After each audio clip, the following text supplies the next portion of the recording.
Si San Pablo sa atong unang pagbasa naghulagway nga kini di ay kagawasan nga gihatag ni Kristo nato.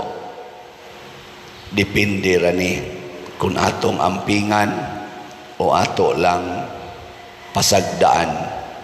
Munang niingon siya, ayaw na kamo paulipon pag-usab. Gihatagan tag kagawasan ni Kristo gikan sa sala, dili na unta ta magpaulipon sa sala. Lingiya imong tupad inawa na ka na ulipon ron. Mangutan na bang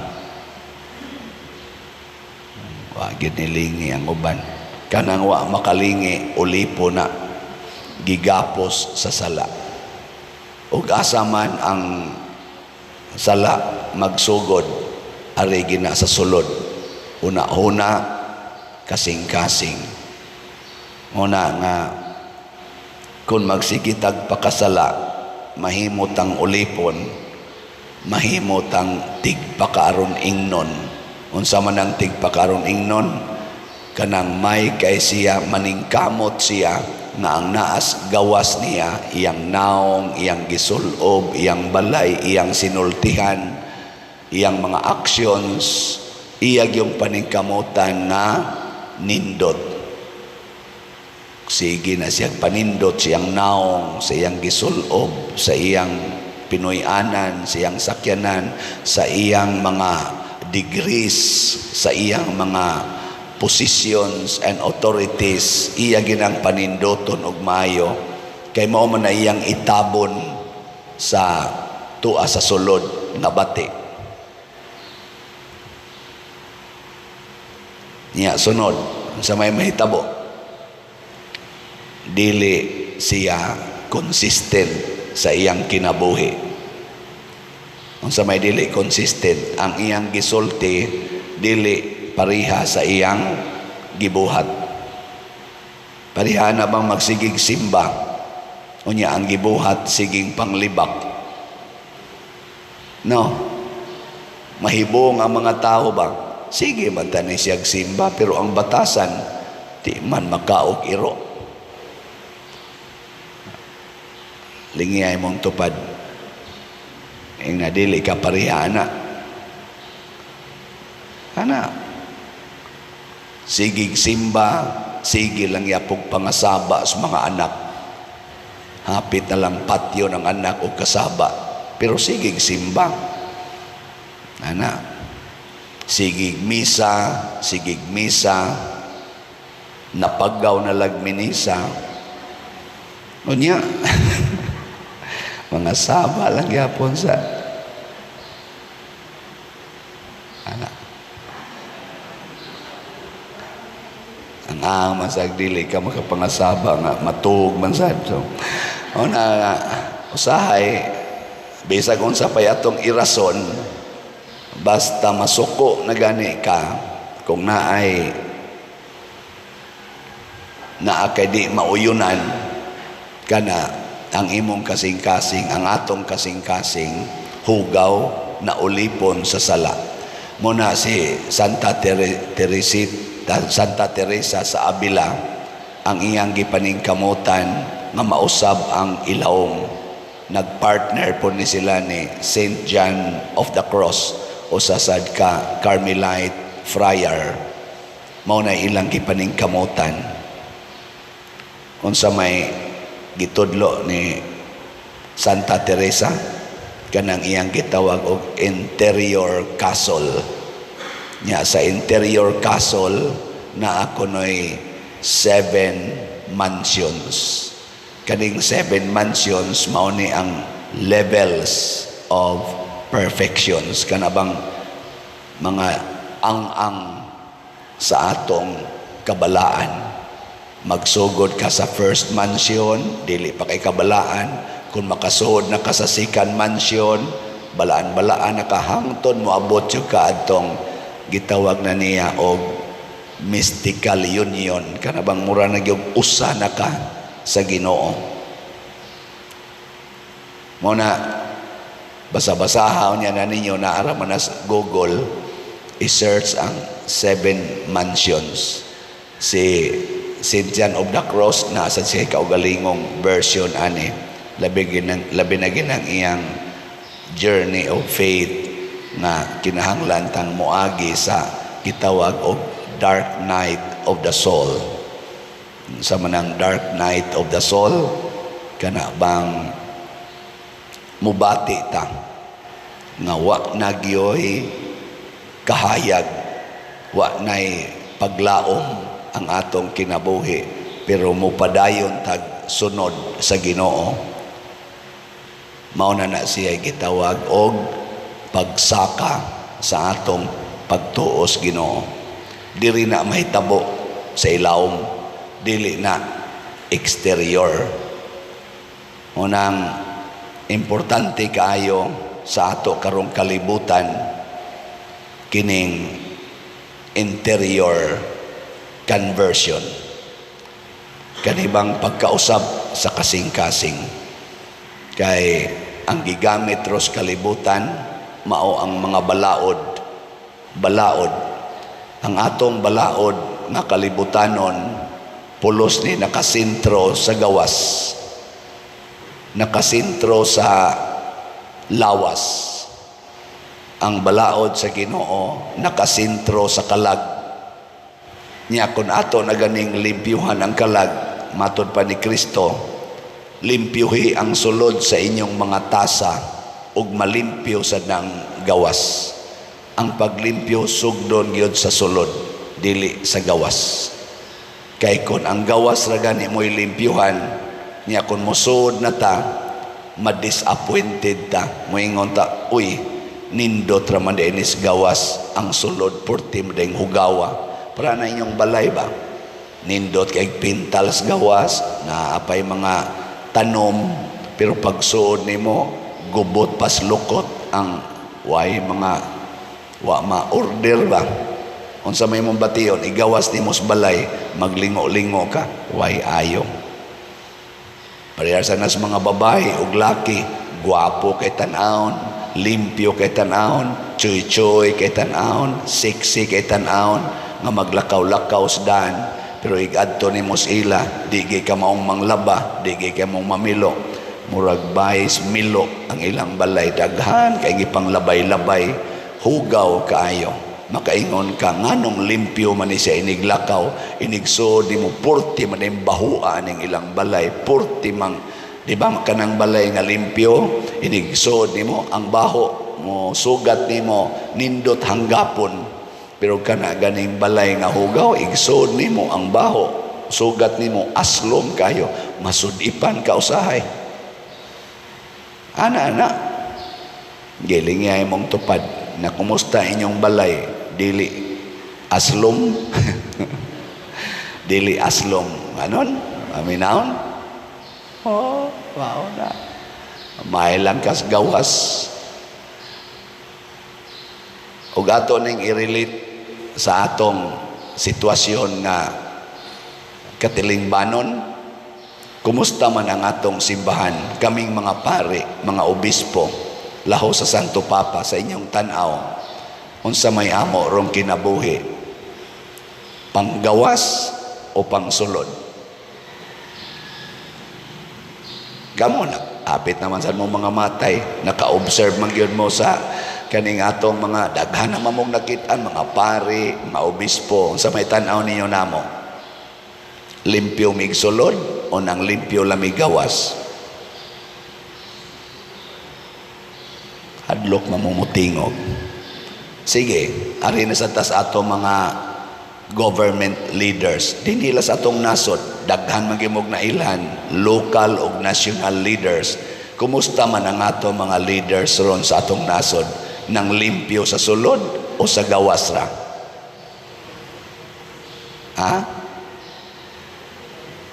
Muna karon kay eleksyon naman sad, maningkamot pilion nato kana mga leaders nga kamaong manglimpyo sa sulod nila, dili lang sa gawas.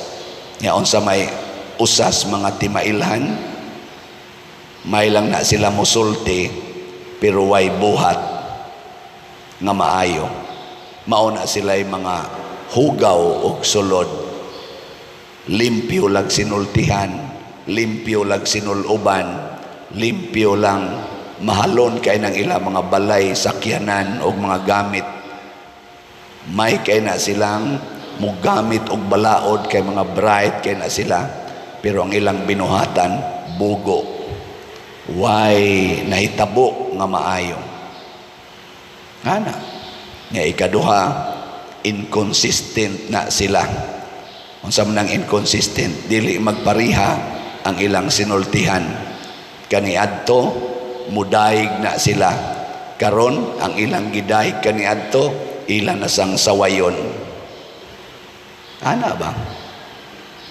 Kakita gani mo mga taong ingon ana na kaniadto kusog kay mudayeg aning maong mga tao, nya karon mo saway na, kusog na kay mo saway, ayaw ginagbutari kay tigpakaron ingno na.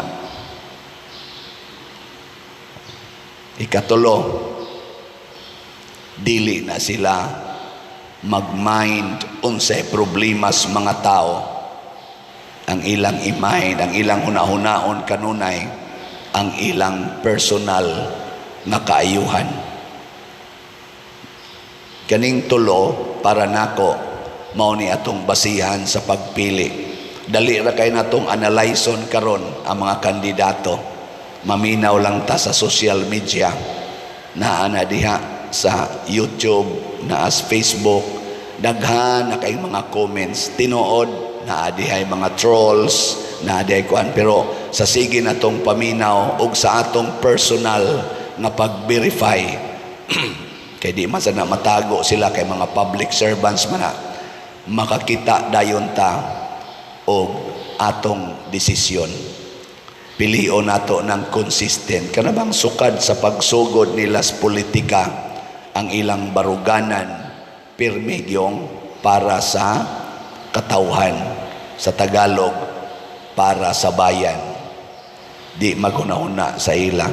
Ikaduha, wa na sila magpanindot sa ilang mga sakyanan, sa ilang mga isulob, sa ilang mga naong, wa na sila magpanindot, pero ilang panindoton ang ilang gialagaran nga katilingban. Pilion na nato mga tawhana. In short, kana bang dunay gibuhat alang sa kaayuhan sa atong nasod o sa katilingban. Sa iyon ra gyapon kay nang i-check, naara na sa Google, naara na sa Facebook o sa YouTube. Negative, positive, trolls, truth, ato na diyang musa tana. Nga labaw sa tanan, pilion na natong mahigugmaon nga leader. Dili mahigugmaon sa iya lang mga partido, mahigugmaon sa tanan. Kanabang dili palaaway. Ganahan ba mo nga atong leader palaaway? Muna kanang sigig pangaway, labi na gid sila ra say unay-unay away, kaniadto amigo sila, karon awayo na sad niya. Kanang klasihas mga tao, di na nato pilion. Sayang ang atong ihatag nga pagsalig ana niya. Way siguro unayo na sa tag-away. No? Na may daghan, makita man na nato. Niya ang problema ron sa atong nasod na grabe kaayo, gauna gining drugas. Kamo hastang ato mga barangay kapitan o mga local leaders, kay bao na mo nisugod na sa baha ang drugas. Gani nanatay mga kailang nangamatay, sugod na sang pinatyanay related sa drugas. Kinsa may musumpo niini, kinsa may dunay agi nga nakasumpo ani atong tabangan. Sunod kining korupsyon. Grabe ron ang korupsyon. Daghang questionable funds na ngawagtang sa atong panudlanan, why nagpakabana. Why nagpakabana? Naidaghang mga revelations in public nga nawa ni tagpila ka billions of pesos. Why nagpakabana? Luoy. Ikatulo, kining terorista, kining tawag na to mga underground movements. Namingaw-mingaw naman pero sugod na sad ni. Og ang sunod, unemployment.